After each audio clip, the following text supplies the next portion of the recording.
Tapi saya ada baca tentang hadis tadi, Nabi menyebut yakuna fi akhir zaman dajjalun al-kadzabun. Akan datang pada hari akhir zaman dajjalun. Itu bukan maksudnya Masih Dajjal yang mata satu tu. Ulama mengatakan dajjalun itu adalah orang-orang yang tidak ada kepakaran, ataupun orang-orang yang ada kepakaran, ataupun orang-orang yang alim, ataupun orang yang mempunyai ilmu agama, ataupun dia alim selain daripada ilmu agama.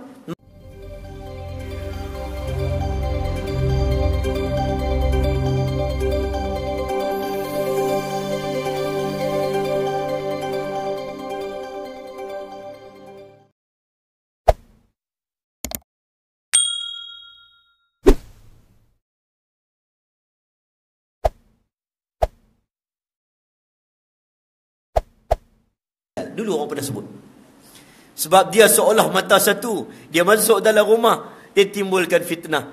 Habis zaman TV, orang kata pula handphone ada kamera, kot Dajjal.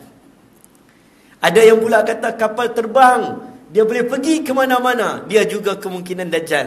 Tentang sebab itulah akidah Ahlussunnah wal Jamaah, dia tak bagi kita anggap yang pelik-pelik. Takut-takut tafsiran kita salah, kerana dia termasuk dalam bab sam'iyat, bab ghaibiyat, bab akidah. Tidak boleh kita takwilkan Dajjal tu dengan begini. Anggaplah seperti mana yang diceritakan dalam hadis. Dia manusia daripada mana, nak keluar daripada timur Khurasan dan sebagainya. Ambillah itu yang disebut oleh Nabi. Tanpa perlu kita takwil terlalu banyak, supaya takut bimbang-bimbang. Takwilan kita itu setiap zaman berubah. Tuan-tuan boleh dengar kisah tentang Mahdi. Macam-macam dakwaan Mahdi. Kedatangan Mahdi yang macam-macam daripada zaman Nabi sampai hari ini. Dan kalau kita tengok dengan dakwaan-dakwaan Mahdi, sama ada dia mengaku Mahdi ataupun anak muridnya mengaku gurunya Mahdi, tuan-tuan boleh lihat sangat banyak peristiwa pembunuhan dan tumpah darah berlaku hanya kerana peristiwa Mahdi. Ada banyak cerita Mahdi daripada Sudan.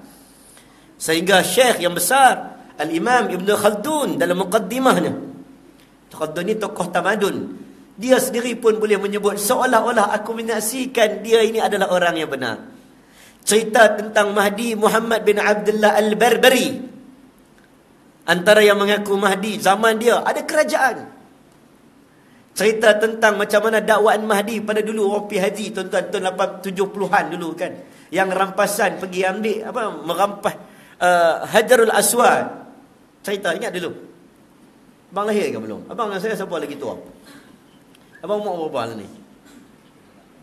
Lahir 80? 80 lah ni 38 lah.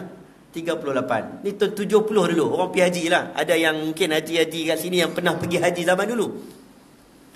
Pergi zaman dulu cerita Qaramitah yang merampas berapa tahun Hajarul Aswad ada dekat tempat Qaramitah. Rampas Hajar Aswad kan, dia bawa masuk tentera, dia bawa seolah-olah macam angkat jenazah macam hari ni. Tuan-tuan, bila tuan-tuan sampai dekat Masjidil Haram, tuan-tuan nak salat jenazah, ada pintu belah King Sulaiman ataupun pintu belah Safa Marwah itu, tuan-tuan boleh tengok kadang-kadang lori jenazah, lori pula dah. Van jenazah, lori. Van jenazah. Lah ni van jenazah pun canggih, tuan-tuan. Orang kita sini tak tahu sini van jenazah kita apa? BMW. Dia kalau kat Kuala Lumpur, dia Mercedes. Kereta van jenazah tu Mercedes. Hidup tak boleh naik Mercedes, mati baru boleh naik. Okay, sini tak tahu dia naik van. Naik van ni, dia keluar jenazah, orang bawa seolah-olah jenazah, rupanya dia bawa senjata, dan mereka mengisytiharkan Mahdi telah datang, dan mereka merampas Masjidil Haram. Tu 78, saya tak ingat, lebih kurang macam tu. Cerita tentang yang mengaku Muhammad bin Abdullah Al-Qahtani yang mengaku Mahdi. Sampailah tuan-tuan dekat Malaysia pun ramai juga mengaku Mahdi. Entah bila kita nak anggap siapa dia. Entah. Kita tak tahu. Prinsip akidah Ahlussunnah wal Jamaah yang berbeza dengan Syiah. Syiah yang mengatakan tentang selepas daripada imam yang ke-11 Hasan Askari, mereka kata akan datanglah seorang imam yang terakhir. Dia ada 12 imam. Sebab itu kita menyebut hari ini akidah Syiah yang berada di Iran. Syiah ni banyak akidah, banyak dia punya furuk-furuk dia. Banyak dia punya cabang-cabang mazhab dia. Ada Ismailiyah, ada Zaidiyah. Yang ada hari ini Ithna Asyarah. Akidah Syiah Imam 12. Mereka kata yang ke-11 itu Hasan Askari. Akan lahirlah yang berikutnya. Hasan Askari ini tidak mempunyai anak. Siapa nak melantik dia selepas ini? Siapa nak menggantikan dia selepas ini?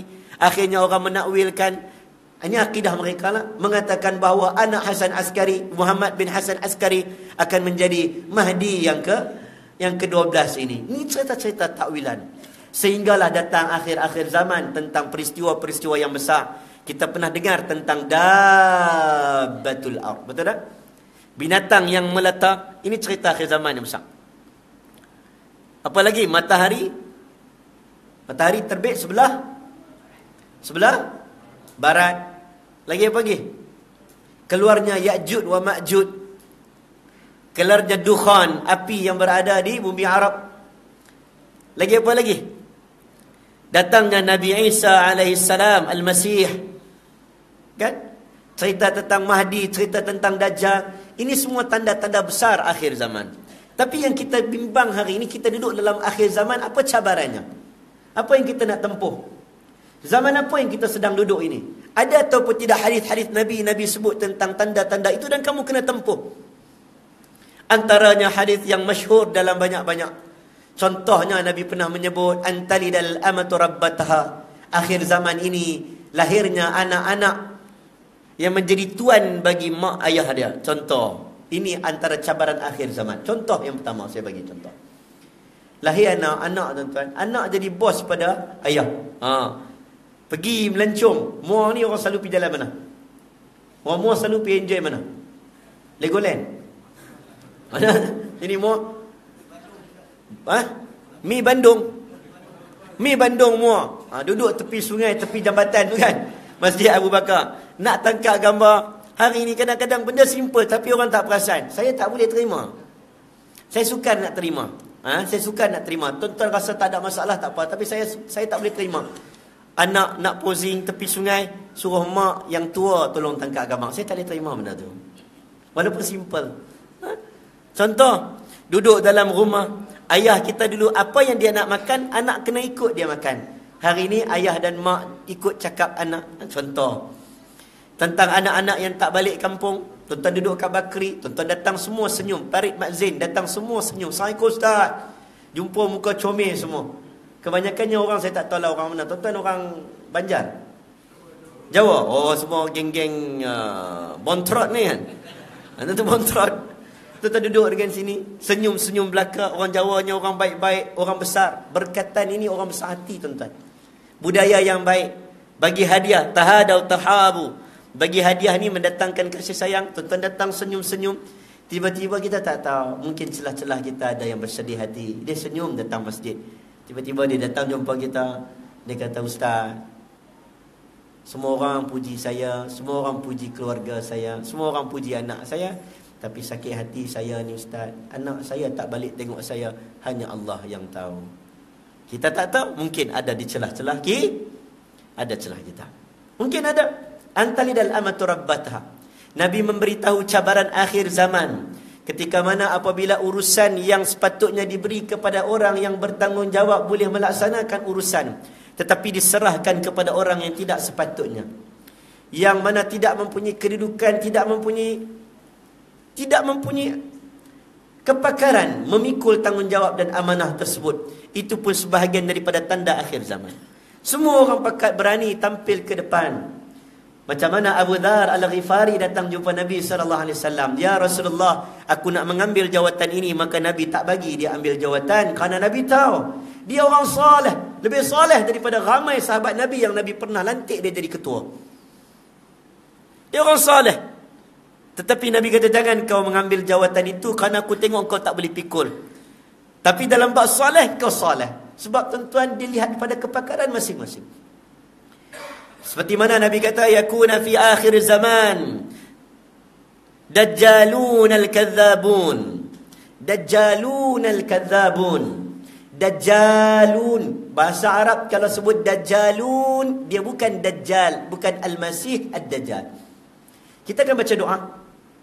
Antara doa yang Nabi baca, bila mana Nabi baca cerita tentang hadis akhir, bukan akhir, hadis azab kubur. Nabi kata kepada Aisyah tentang azab kubur itu pedih. Nabi cerita pedihnya azab kubur ini Tuhan saja yang tahu.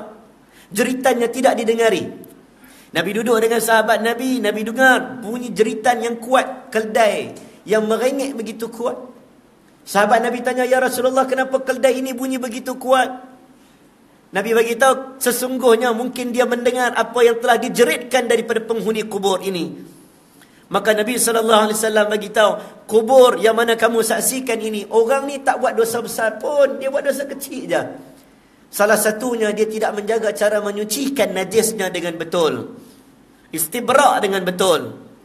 Nombor dua, mungkin dia an-namam, namimah, orang yang mengadu domba, orang yang suka buat cerita, orang yang suka mengadu domba. Orang tengah duduk elok-elok, dia bawa cerita yang pelik-pelik pergi cakap dekat orang. Dia sukanya tersebarnya innal ladzina yuhibbuna an tashi'al fahisha fil ladzina amanu. Orang yang mana suka tersebarnya bagi orang bergaduh. Mungkin ini dosanya. Tadi satu besar, yang satu tu nampak macam kecil saja. Masuk tandas, cara bersihkan tak betul. Dia menjerit begitu kuat. Himar mendengar. Waktu tu tuan-tuan akan dengar hadis tu. Tuan-tuan akan dengar juga hadis Nabi sebut Abu Sa'id Al-Khudri. Bila mana ada orang meninggal dunia, tuan-tuan kena bawa jenazah atas bau. Betul? Ini bukan cerita tentang mizan. Ini bukan cerita tentang akhirat. Ini baru azab kubur. Kan? Waktu atas a'naqihim. Abu Sa'id Al-Khudri mengatakan bila ada orang meninggal, tuan-tuan, bila ada orang meninggal, dulu kita usung jenazah jalan kaki, betul? Bila kita jalan kaki, ada sunnah. Salah satu sunnah, jalan kaki tu jangan lambat-lambat. Dia tak boleh slow-slow. Dia kena laju sikit. Dia ada slow, goyang, slow. Tak. Dia kena laju sikit. Macam tuan-tuan lari sa'i kan? Dia bukan lari sungguh-sungguh, sikit-sikit. Kerana apa? Kata Abu Sa'id Al-Khudri, ada hadis Nabi bagi tahu, bila mana orang salih, fa in kana salihah, apabila seorang itu salih, diangkat di atas bahunya, dia dibawa ke tanah perkuburan, dia akan menjerit begitu kuat, qaddimuni, kuat dia jerit. Orang tak pernah dengar. Apa dia jerit? Cepat, bawa aku masuk dalam kubur, cepat. Kerana dia nampak raudhatun min riyadil jannah. Itu sunnah kita bawa orang baik.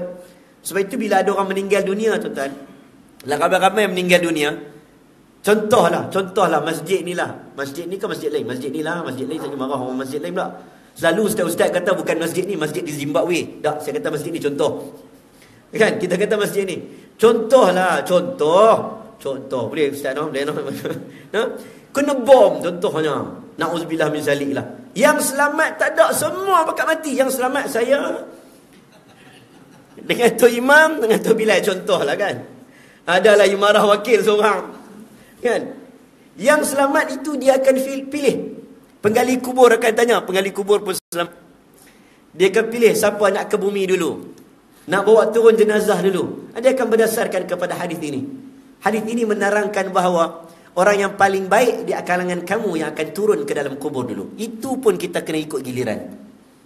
Sebab itulah ada hadis Hisham bin Amir menyebut bahawa bila mana ayahnya meninggal dalam perang Uhud, 2 liang lahat bawa masuk 3 orang. 3 liang lahat bawa masuk 4 orang. Kerana ramai orang meninggal dunia. Ramai orang mati syahid. Dan ramai yang mati syahid semua baik-baik. Semua baik-baik. Jadi macam mana nak pilih yang mana turun dulu? Ada masalah ke turun dulu, siapa turun kemudian? Mungkin bagi kita tak ada masalah. Bagi sahabat Nabi yang faham hadis Nabi tentang cepat-cepat masuk dalam liang lahat, dia akan bawa masuk siapa? Dia tanya Rasulullah. Nabi bagi tahu, "Falya umma aktsaruhum Qur'ana." Paling banyak hafal Quran, paling banyak bersama dengan Quran, dia turun dulu. Sebab itu kita tengok kemuliaan. Tok Imam dia kena kenal. Orang ni bagus, dia turun dulu. Barulah orang ni. Orang ni rajin baca Quran. Orang ni tak berapa rajin sangat. Orang ni rajin semayang. Orang ni rajin tengok wayang. Belakang sikit. Dia tengok.